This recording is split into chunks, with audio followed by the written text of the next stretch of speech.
Bienvenidos a un nuevo video tutorial. En esta ocasión vamos a centrarnos en aprender las diferentes estructuras de control y su correspondiente utilidad en Java. Comencemos. Dentro de los distintos tipos de estructuras de control que podemos encontrar en Java, de las más utilizadas casi siempre, la estructura de control if es una de las más importantes y, como ya digo, de las más usadas dentro de Java. ¿En qué consiste exactamente la estructura de control? Hasta ahora nosotros, cada vez que hacíamos una línea de código, queríamos que siempre se ejecutara esa línea de código pero sin ponerle ningún tipo de condición. Es decir, que esas líneas de código se ejecutan siempre pase lo que pase. Pero en un lenguaje de programación normalmente lo que queremos es que haya ciertas condiciones para que ciertas líneas de código se puedan ejecutar. Por ejemplo, el ejemplo que tenemos aquí con un if que incluye una condición que dice que una temperatura, una variable temperatura, tiene que ser menor o igual que 30. ¿Qué le estamos indicando aquí al programa? Aquí lo que le estamos indicando es que dentro de esa condición, dentro de lo que es if temperatura menor o igual a 30, se debe de ejecutar esa línea de código que es simplemente mostrar por pantalla la temperatura es menor o igual que 30 si se cumple esa condición. Es decir, si la temperatura es menor o igual que 30, aparecerá una vez que se ejecute el programa la línea de código la temperatura es menor o igual que 30. ¿Qué sucede si la temperatura es mayor o igual que 30? Pues que entonces, en este caso, tal y como lo hemos diseñado, no aparecerá ningún mensaje. Se ejecutará el programa y no aparecerá absolutamente nada. ¿Qué pasa si, por ejemplo, queremos ponerle otra condición a esto? Porque imaginaos qué pasaría si alguien ejecuta el programa, la temperatura es mayor o igual que 30 y no aparece ningún tipo de mensaje. Lo suyo sería, por tanto, que apareciese un mensaje que nos dijera, oye, que la temperatura es mayor que 30. Es ahí donde entra la estructura if-else. Si una de las condiciones o la primera condición que nosotros le hemos establecido, que en este caso es que la temperatura debe ser menor o igual que 30, no se cumple, entonces a través de un else le establecemos que en caso contrario lo que debe aparecer en pantalla es la temperatura es mayor que 30. A partir de ahora veremos muchísimos más ejemplos los que utilizaremos precisamente esta estructura de control y donde veréis que es uno de los recursos más utilizados a la hora de programar en Java. Otra estructura de control es switch. Switch tiene una particularidad y es que se basa principalmente en variables muy específicas. Es decir, dentro de lo que es un if-else entran condiciones que pueden ser de todo tipo y que son mucho más amplias y que te permite especificar muchísimo más la condición que nosotros le queremos establecer a nuestro programa. Sin embargo, con un switch normalmente se suele hacer para variables muy concretas en las cuales queremos que suceda algo en particular y en el cual no solamente tenemos una única variable, sino que hay distintas variables en las cuales, dependiendo del tipo de variable que nosotros tengamos, se va a ejecutar una línea de código completamente diferente al resto de variables. Y vamos a ver un ejemplo para que quede muchísimo más claro. Bien, aquí tenemos un pequeño ejemplo en el cual, como podemos observar, estamos utilizando un switch. Y básicamente lo que estamos haciendo es que estamos introduciendo una variable día en la cual le estamos introduciendo valores aleatorios comprendidos desde el 0 hasta el 7. Eso es lo que hace precisamente el método random que se encuentra dentro de la clase math, la clase math, como ya sabéis, está dentro de una de las librerías de Java, y el método random lo que hace es generar un número aleatorio, ¿de acuerdo? Entonces lo que estamos haciendo es que estamos inicializando esa variable, que es la variable día, a un número aleatorio que está comprendido entre 0 a 7. Bueno, concretamente desde 0 a 6. Entonces, ¿qué sucede? Que nosotros le estamos metiendo esa variable dentro del switch. Esa es la condición que tiene el switch, ¿de acuerdo? ¿Qué pasa? Nosotros le estamos indicando 7 tipos de casos, teniendo en cuenta que esa variable puede tener hasta 7 tipos de números. Puede tener un 0, puede tener un 1, puede tener un 2, un 3, un 4, un 5 o un 6. Entonces, dependiendo del número aleatorio que genere nuestro programa, pues si sale un 0, o en caso de que sea un 0, lo que debería de aparecer es la palabra lunes. Entonces metemos dentro de una variable que le podemos poner el nombre que queramos, en este caso le he puesto día semana, pues esa variable se inicializaría a igual a lunes. Y ahí se rompería el programa. Es decir, El break que vosotros veis ahí está indicando que como hemos averiguado o el programa ha detectado, o mejor dicho, el switch ha detectado cuál de esos números ha generado aleatoriamente el método random, pues como ya sabemos qué número en concreto es, no necesitamos seguir leyendo el resto de líneas de código.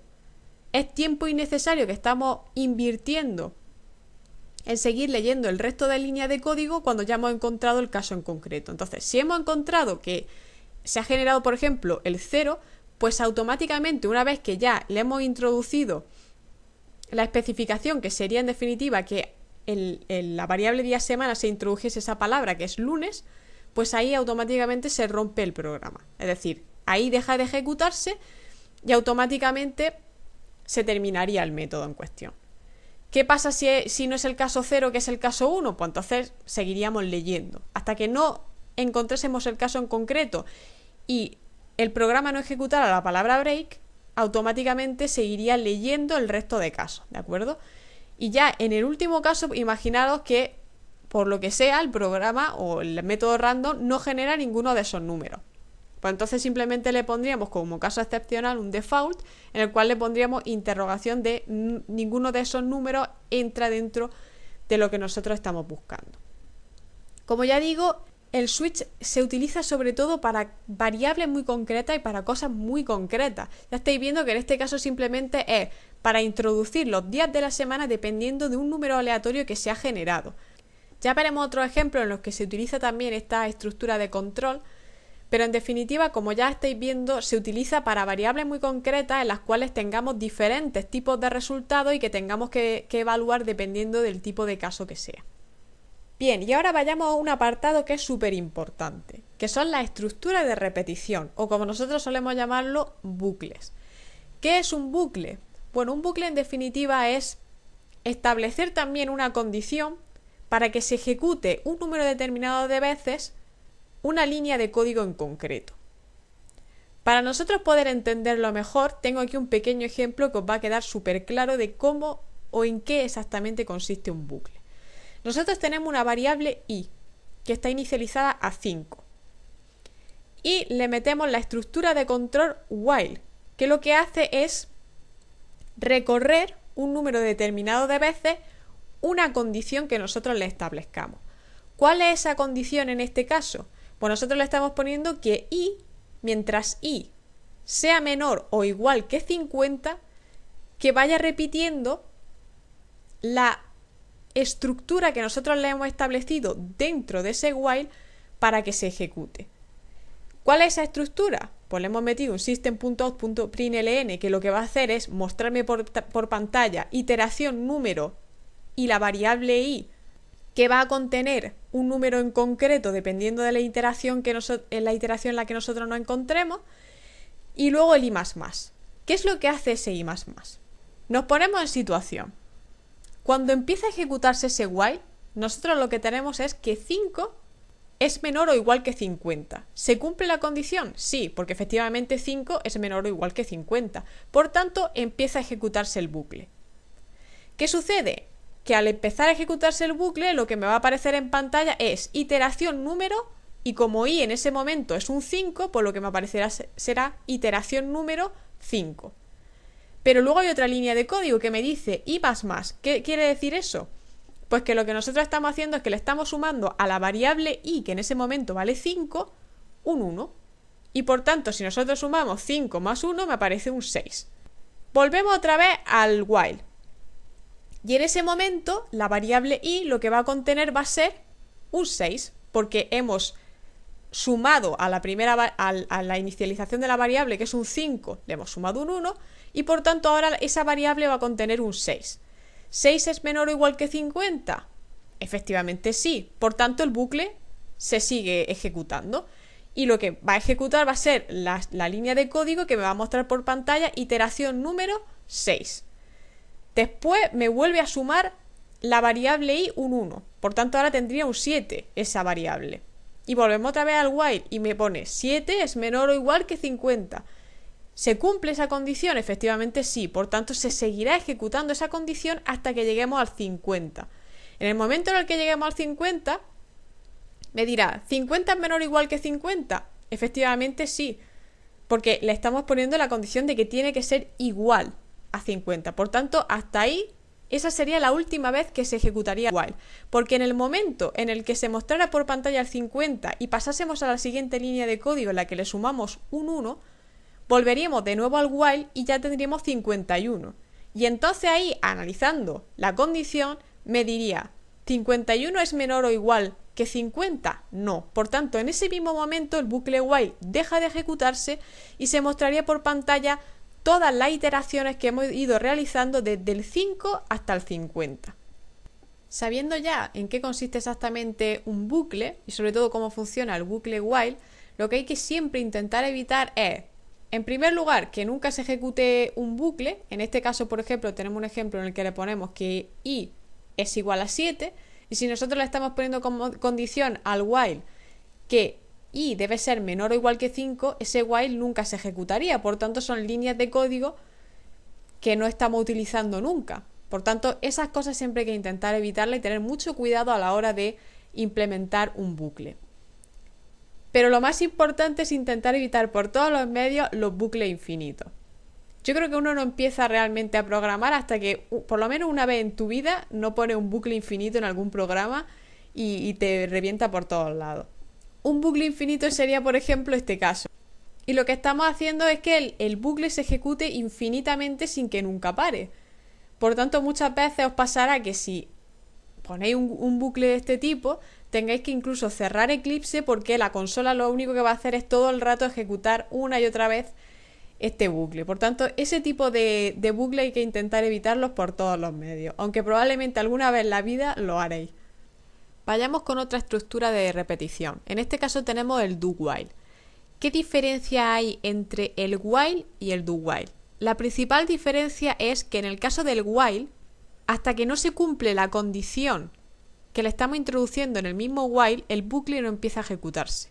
Sin embargo, en un do while, lo primero que se establece es una sentencia que se va a ejecutar y luego, cuando una vez ya se ha ejecutado esa sentencia, le introducimos la condición en el while.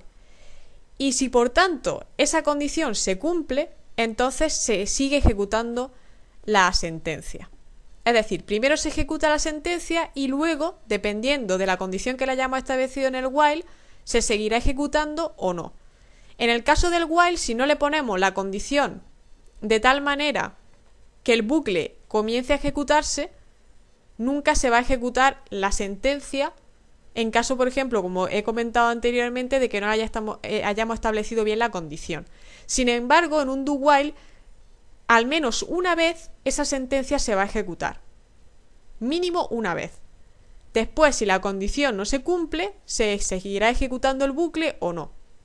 Aquí tenemos un ejemplo bastante práctico en el que podemos observar que lo que tenemos es un mensaje por pantalla que nos está indicando que introduzcamos un valor entre 0 y 100. Tendremos que introducir nosotros manualmente un número que esté comprendido entre 0 y 100.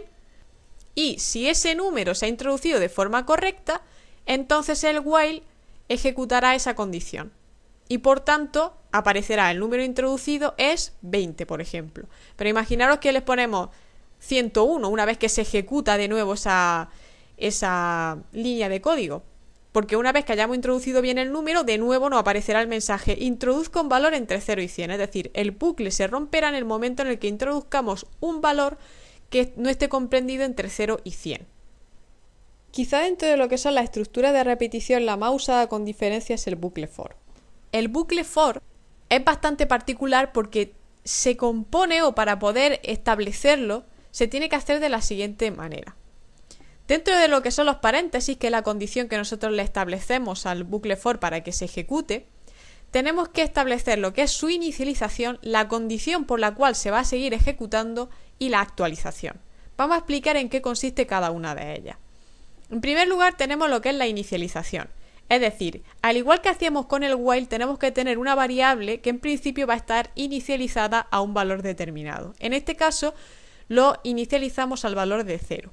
Una vez que hemos inicializado la variable dentro de lo que es el bucle for, le ponemos un punto y coma para indicarle que ahora le vamos a establecer la condición. Y la condición para que se siga ejecutando el bucle es que i sea menor que 5. Por tanto, este bucle se va a ejecutar 5 veces. En el momento en el que se ejecute esas 5 veces, el bucle se acabará. Le establecemos el punto y coma para poner la siguiente condición y es la actualización. ¿Qué quiere decir eso? Pues que nosotros vamos a recorrer el bucle desde el 0 hacia adelante, es decir, vamos a empezar 0 más 1, 1, 0, 1 más 1, 2, 2 más 1, 3, 3 más 1, 4, 4 más 1, 5 y en el momento en el que se llegue a ese 5, ahí acabaría el bucle porque ya si hiciéramos otra iteración nos pasaríamos al 6 y por tanto sería mayor que 5 y ahí acabaría el bucle, ¿de acuerdo? Por tanto, lo que le estamos estableciendo en definitiva es desde dónde va a comenzar a ejecutarse nuestro bucle, que en este caso vamos a empezar a contar desde 0, queremos que se ejecute hasta que i sea menor que 5 y queremos que se vaya ejecutando con una iteración ascendente en la cual vamos a ir sumándole con cada iteración un 1 a la variable inicial, para de esa manera ir recorriendo cada iteración, como ya digo, de forma ascendente. Cada vez que se ejecute una iteración dentro del bucle, lo que nos va a aparecer en pantalla va a ser, en primer lugar, la variable i en ese momento de la iteración, es decir, que cuando empiece el bucle for, como obviamente la variable i está inicializada a 0, tendremos un 0 al que le sumaremos un 1 y por tanto desde el comienzo de la iteración lo que se nos va a mostrar por pantalla, como se puede ver en el resultado de la consola, va a ser 1 y luego el mensaje hola. En la siguiente iteración se le sumaría a la variable que en este momento sería un 1 otro 1 más y por tanto ya tendríamos 2 y de esa manera en cada una de las iteraciones al ir sumándole e ir avanzando en la iteración, bueno, aparecerá 1 hola, 2 hola, 3 hola, 4 hola y 5 hola. ¿Y se puede representar un bucle for en un while? Obviamente se puede hacer y de hecho la estructura, para que lo entendáis si tenéis muy claro lo que es un while y a lo mejor tenéis un poco más de duda acerca de cómo funciona un for, el for, tal y como aparece en pantalla, equivale a la inicialización, obviamente se pone fuera del while, en el caso del while, es decir que por ejemplo si quisiéramos inicializar la variable i a 0 lo pondríamos fuera del bucle while, la condición obviamente va entre los paréntesis del while, mientras que en el bucle for sería la segunda expresión detrás del primer punto y coma, después lo que es el bloque, es decir lo que se va a ejecutar si se cumple la condición para que los bucles empiecen a funcionar. Y por último, la actualización, que en definitiva es cómo queremos que vaya recorriendo el bucle for o el bucle while nuestra condición. ¿De acuerdo? Y si todavía tenéis más dudas acerca de cómo funciona un bucle o sobre todo cómo funciona un bucle for, yo creo que la viñeta que os he puesto ahí deja bastante claro el funcionamiento de un bucle, ¿no? Es una viñeta que está bastante bien, principalmente porque pone un poco en clave de humor el cómo se podría resolver fácilmente el problema de que te castigaran en clase teniendo que repetir 500 veces una misma frase si simplemente ponemos un bucle for y mostramos la frase no volveré a lanzar cosas en clase. Yo creo que es bastante ilustrativo para comprender realmente cómo funciona un bucle for y qué es un bucle for. Y aquí llegamos a lo verdaderamente importante dentro de los bucles, que son los bucles anidados. Realmente cuando estemos programando de verdad y cuando tengamos que trabajar sobre todo con estructuras de datos en los cuales vamos a tener que manejar una cantidad de datos abrumadora muchas veces, el poder anidar bucles va a ser prácticamente fundamental y esencial para poder desarrollar la mayoría de programas que nosotros queramos implementar. Por tanto, el saber utilizar un bucle, el saber anidar bucles es fundamental a la hora de ser un buen programador. Como podéis observar, aquí tenemos un ejemplo en el cual hemos anidado dos bucles for. Si os dais cuenta, esos dos bucles son exactamente iguales en lo que es su implementación, tienen la misma condición, la misma inicialización y la misma actualización, pero con la diferencia de que las variables obviamente son diferentes, ¿de acuerdo? Tenemos la variable i y la variable j, para indicar ni más ni menos dos números completamente diferentes, ¿de acuerdo?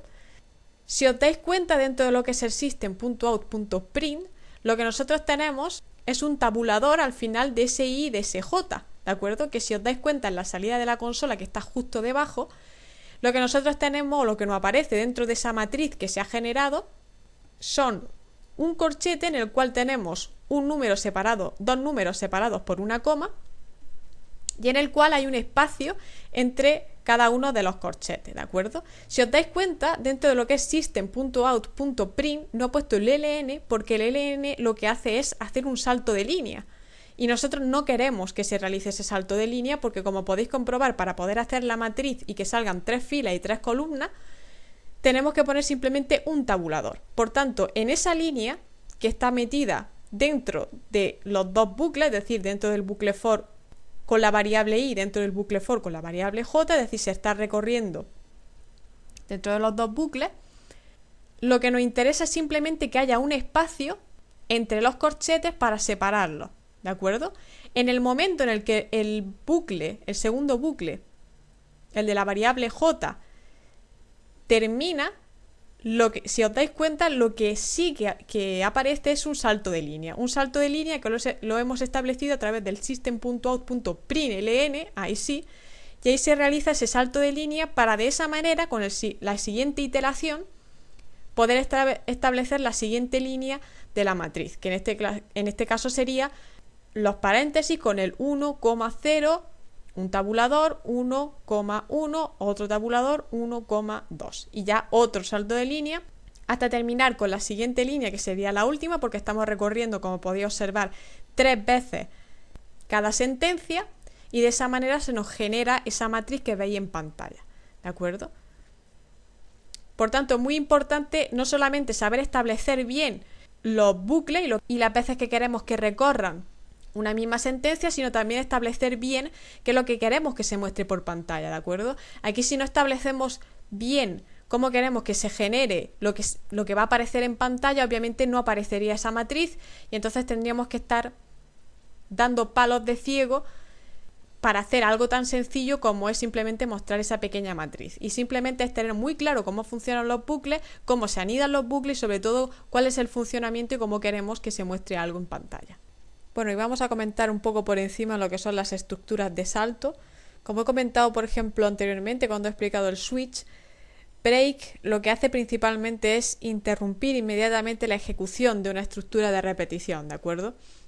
En el caso de switch teníamos una serie de casos y entonces si se da uno de esos casos, en el momento en el que el switch reconozca que ese caso se ha cumplido, es entonces cuando se ejecuta obviamente la línea o el bloque que se tiene que ejecutar y que realiza la función que nosotros hemos implementado para que reproduzca el programa, y en ese momento, para evitar que se siga repitiendo, que el programa simplemente siga buscando el resto de casos, pues se utiliza el break para indicarle que ya hemos terminado de ejecutar esa parte del código y que por tanto nos podemos salir en caso de que así sea de incluso el método.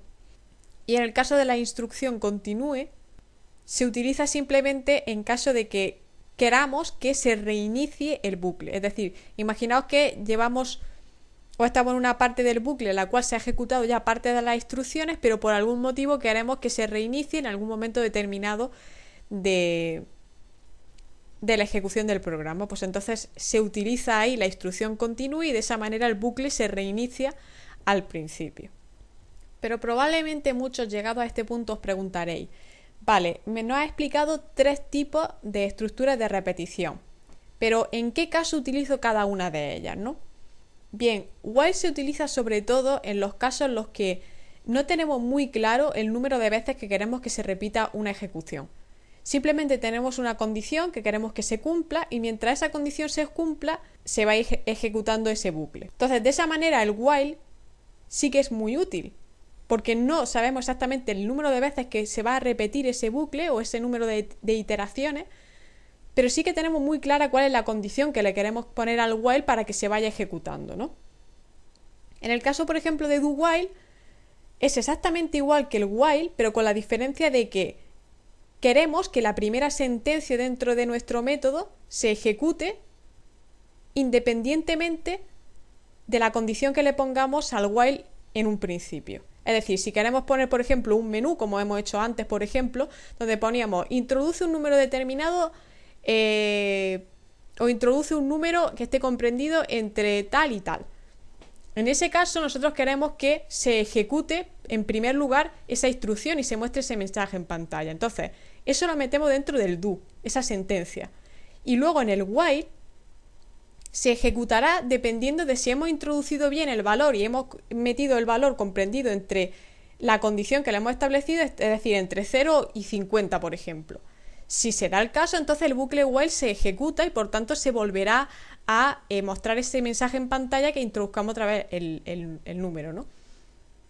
Es decir, que el do while es sobre todo útil cuando queremos, por ejemplo, que se muestre un menú o algo por el estilo en un principio y dependiendo de la respuesta o del resultado que obtenga de esa ejecución, pues se ejecutará el while o no.